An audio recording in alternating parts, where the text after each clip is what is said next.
Hello, maayong palis sa tanan. Ito po ang ating kahaponon, guys. Super kusog ng hangin. Ayan, hanggang tanaw na lang ako sa guys. Ito sa kalululuhan ng mga buildings na yan. Walang magawa.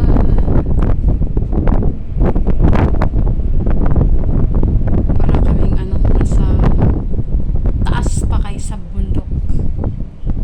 Tungod sa kakusog sa hangin. Ayan ang ating panahon ngayon. Kaninang umaga medyo mainit naman, karon mali naman. Ngayon naman, mahangin, walang init. Kahit ano pa lang siya, kahit mga alas 2 pa yata ngayon.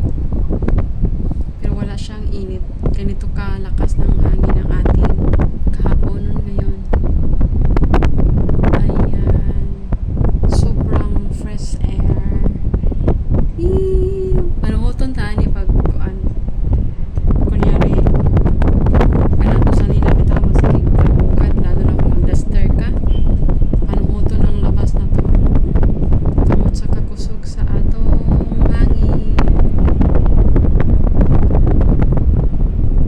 Bukas na yung bagong tulay ng tatawid ng Sapa Makati going to Mandaluyong. Bukas na po siya. Ayan sa baba dyan. Yan yung mga kutsin na dumadaan. Galing po yan ng Makati. Tatawid po sila papunta ng Mandaluyong. Yan po yung project na napakatagal na tapos. Kahit pandemic, kahit mahal na araw, wala silang pili. Kasi yung mga, ang dyan, yung, ang tawag ito, yung contractor niya yan ay, Chinese yata. Pero yung mga worker naman ay Filipino. Yan na yan. Yung tulay na yan, napakatagal yan natapos. Wala yan silang kinikilala kahit madaling araw. Hindi madaling araw. Kahit mahal na araw pala. Nag-work pa rin yan sila.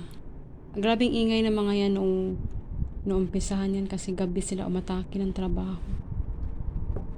Buksan ko ulit yung bintana.